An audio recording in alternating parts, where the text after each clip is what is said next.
Nang magpakasal si Linda Brewer kay Robert Lee Yates, akala niya ay ikakasal siya sa isang bayaning militar na may malaking puso. Nang dumating sa kanilang buhay ang kanilang 5 anak, siya ay naging isang mapagmahal na ama na nakahiligan ang pangingisda at mga camping trips. Bilang isang outdoor lover, si Robert ay madalas na mag-isang lumalabas para mangaso.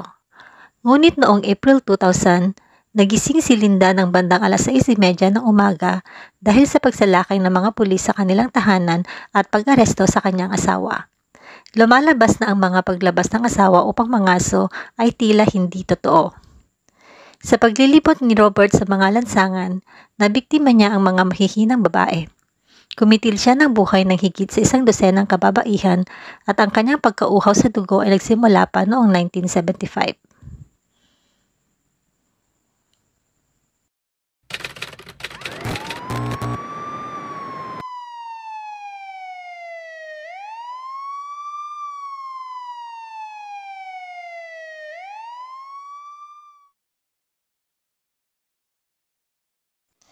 Noong May 27, 1952, ipinanganak si Robert Lee Yates Jr. sa Oak Harbor, Washington. Ang kanyang mga magulang na sina Ann May at Robert Lee Yates ay mga miyembro ng kanilang lokal na simbahan ng Seventh-day Adventist at nagplanong palakihin ang kanilang anak sa parehong sistema ng paniniwala. Si Robert ay tila nagkaroon ng normal na pagpapalaki. Si Robert ay isang Army veteran na naglilingkod ng halos 2 dekada bilang helicopter pilot para sa US Army. Siya ay lumaki sa Oak Harbor, Washington at nagtapos sa Oak Harbor High School noong 1970. Sa kolehiyo, nakilala ni Robert ang kanyang naging unang asawa na si Shirley Nylander. Huminto siya sa kolehiyo at nagpakasal sila noong August 1972 bago nagpalista si Robert sa Walla Walla College na nag-major ng pre-med. Noong March 1974, nagkahiwalay ang mag-asawa sa hindi malamang dahilan. Ngunit may posibilidad na nagloko si Robert dahil sa pagsilang ng kanyang unang anak sa kanyang magiging pangalawang asawa. Nagpatuloy si Robert sa pag-aaral sa Walla Walla College habang si Shirley ay bumalik sa Falls City para makasama ang kanyang mga magulang. 2 buwan pagkatapos ng kanilang paghihiwalay, nagsampa si Shirley ng divorce at si Robert ay tumigil sa pag-aaral sa kolehiyo. Na-finalize ang kanilang divorce noong August 1974 at binawi ni Shirley ang kanyang pangalan sa pagkadalaga. Ngunit bago ang divorce ay nag-apply si Robert ng bagong marriage certificate noong June 1974 at siya at si Linda Brewer ay ikinasal sa sumunod na buwan sa kabila ng hindi pa siya legal na hiwalay sa una niyang asawa. Ang kanyang pangalawang asawa ang magiging ina sa kanyang 5 anak. Isinilang ni Linda ang kanilang panganay na anak noong December 1974 at nagkaroon ng 3 pang anak na babae at 1 lalaki. Ang kanilang bunso ay ipinanganak noong 1989. Noong 1975, si Robert ay tinanggap ng Washington State Department of Corrections bilang corrections officer sa Washington State Penitentiary sa Walla Walla. Tumagal siya ng 4 na buwan bago siya nagtrabaho bilang janitor sa isang ospital at pagkatapos ay bilang isang theater usher. Noong 1977 ay nagpalista siya sa Army at nag-aaral ng flight school sa Fort Rucker. Nagtapos siya bilang autorisadong magpalipad ng mga civilian transport airplanes at mga helicopters. Ang kanyang karera sa militar ay tumagal ng 19 na taon na nagbigay sa kanya ng maraming medalya at parangal.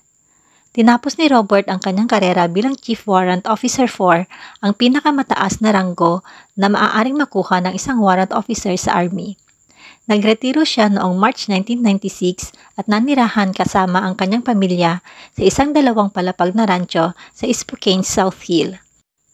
Ngunit ang pagretiro ay hindi tulad ng inaasahan niya kaya sinubukan niyang bumalik sa dating trabaho ilang buwan lamang pagkatapos niyang magretiro. Ngunit hindi na siya makapagpapalipad pa dahil sa pagkaantala sa proseso ng kanyang medical examination.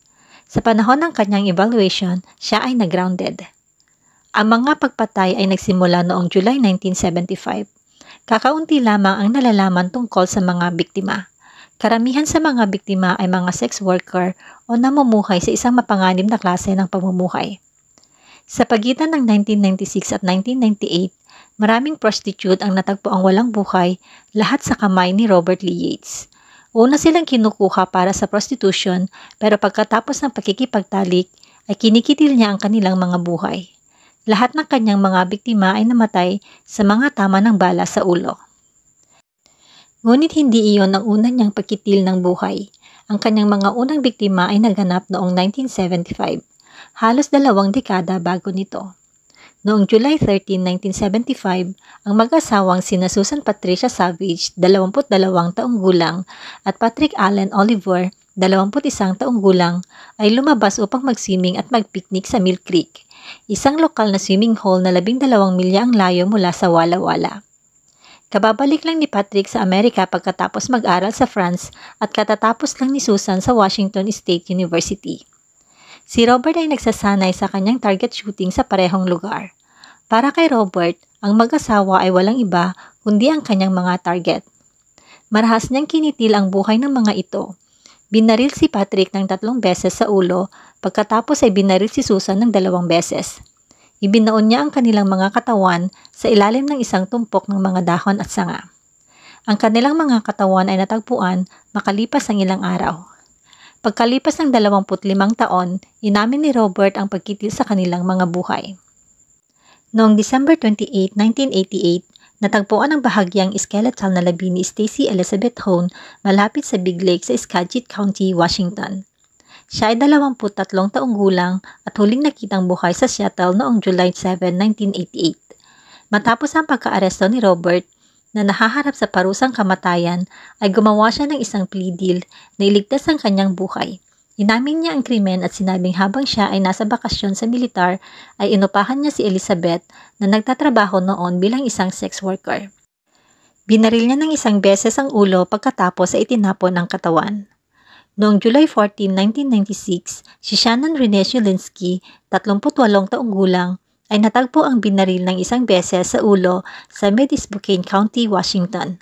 Siya ay natagpuan sa isang kakahuyan malapit sa isang school bus stop.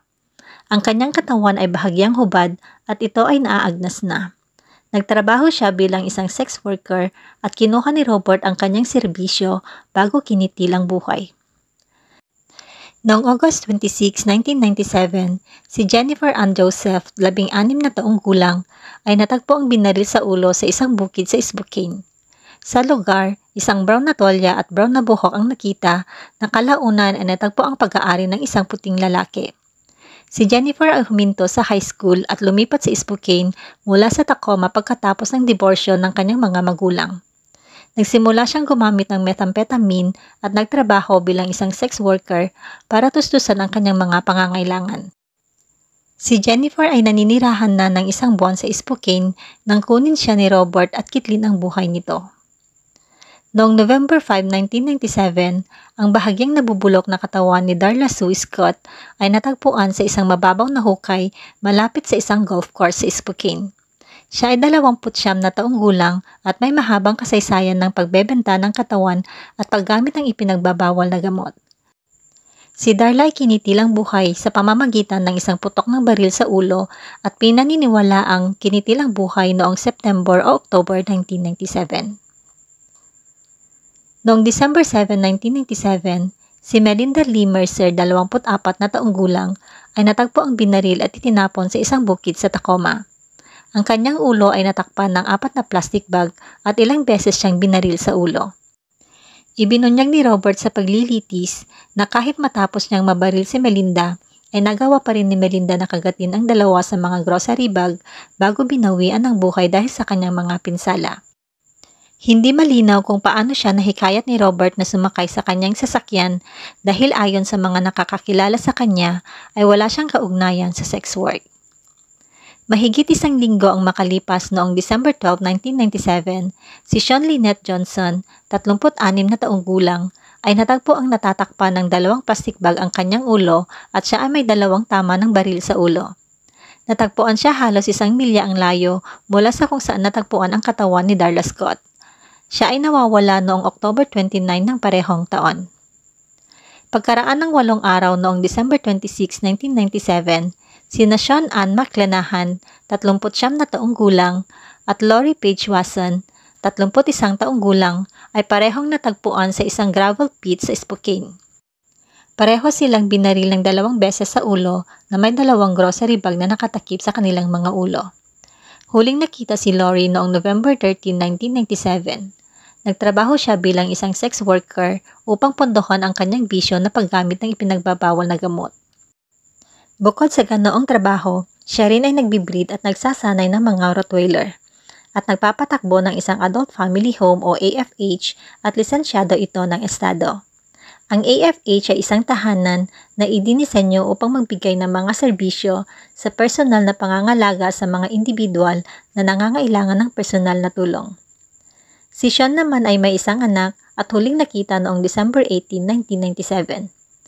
Siya ay lulong sa heroin, ngunit noong unang bahagi ng December ay pinadalhan niya ang kanyang kapatid na babae ng isang birthday card na sinasabing natanggap siya sa isang methadone program at determinado siyang iwan ang paggamit ng ipinagbabawal na gamot.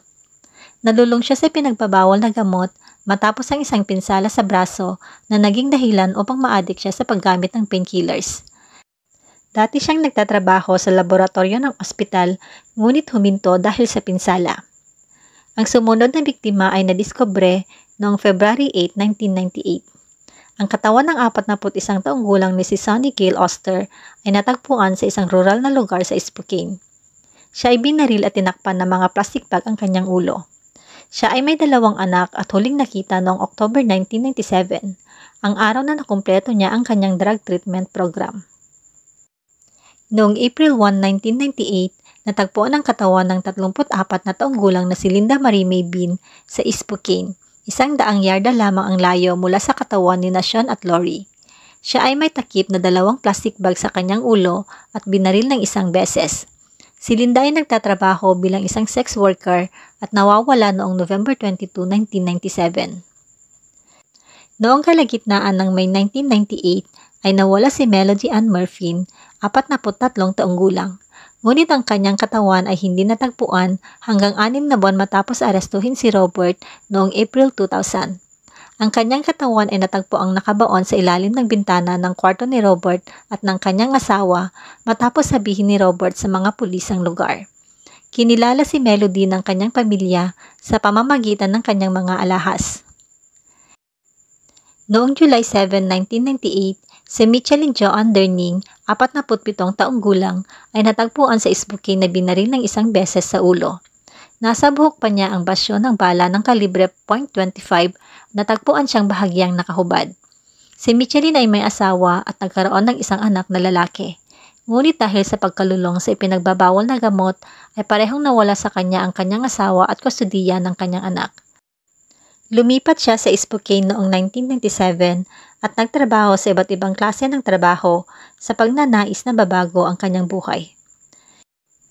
Noong August 1, 1998, nagsampa si Christine Smith ng ulat sa pulisya para sa assault at pagnanakaw matapos siyang matamaan sa ulo habang nakikipagtali. Inilarawan niya ang kanyang attacker na humigit kumulang 50 taong gulang. 5'10" ang taas at humigit kumulang 175 pounds ang timbang, na may blonde na buhok. Ang sasakyan ng suspect ay inilarawan bilang isang 70s era black van na may exterior na kulay dilaw o orange na gukit at may wooden paneling interior na may mga bucket seat at raised bed.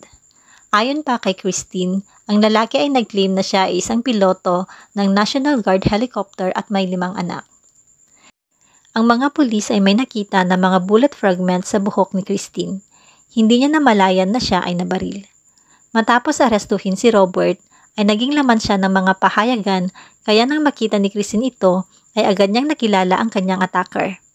Agad siyang nakipag-ugnayan sa pulisya at ipinaalam sa kanila na nahuli nila ang lalaking iniulat niya ilang taon na ang nakalipas.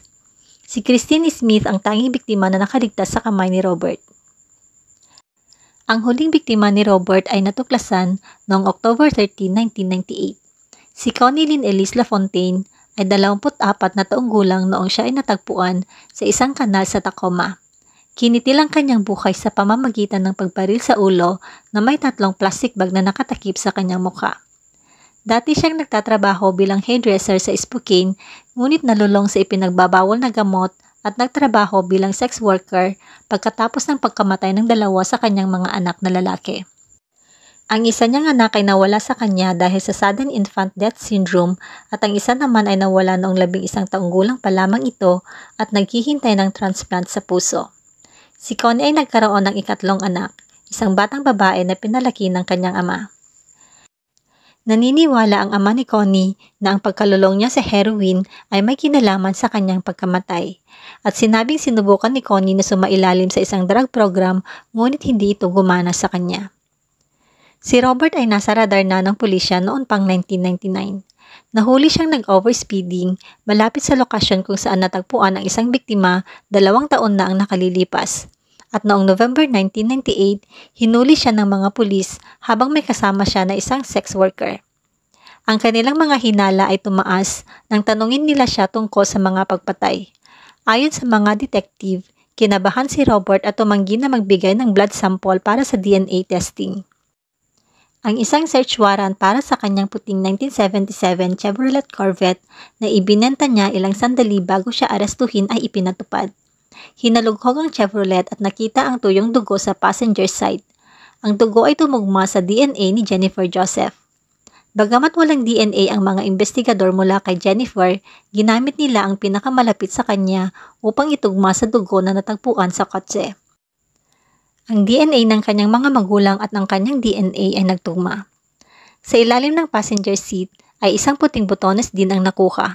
Tumugma ito sa botones ng blouse ni Jennifer. Ang mga investigador ay may sapat ng ebidensya para sa pag-aresto.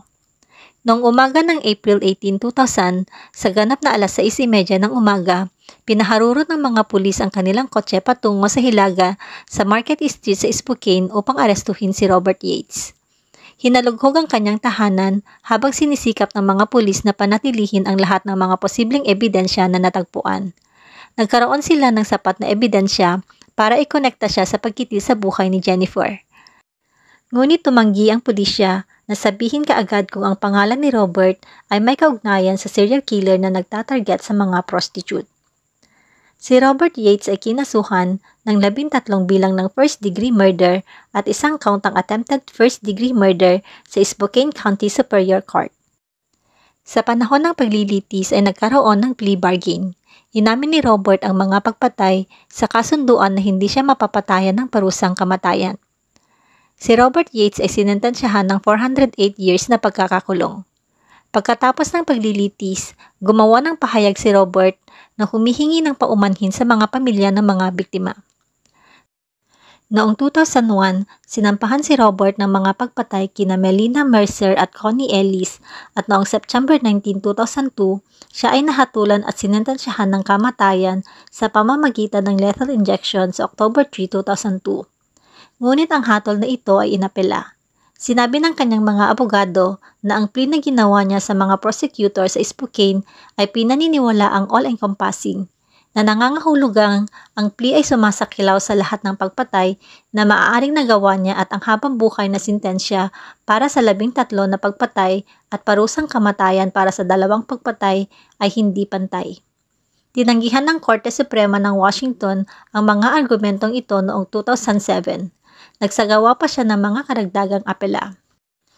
Noong 2013, naghain ang mga abogado ni Robert ng habeas corpus petition sa Federal Court District na nagsasabing si Robert Yates ay may sakit sa pag-iisip at hindi siya maaaring managot sa mga krimen na kanyang ginawa. Sa parehong taon, ang kanyang pagbitay ay mas naging komplikado sa pamamagitan ng J. Inslee, Washington Governor na sinasabing walang death warrants ang pipirmahan habang siya ay nasa pwesto. Noong 2015, tinanggihan ng Korte Suprema ng Washington ang isa pang pagsisikap na ginawa ni Robert upang ibagsak ang kanyang hatol na kamatayan. Matapos ang desisyon ng Washington State Supreme Court noong 2018 na ang parusang kamatayan ay lumalabag sa konstitusyon ng estado, ang sintensya ng kamatayan kay Robert Yates, gayon din ang iba pang mga bilanggo sa death row sa Washington, ay binago sa habang buhay na pagkakakulong ng walang posibilidad na parol. Hanggang sa ngayon, si Robert Yates ay nakakulong pa rin sa Washington State Penitentiary.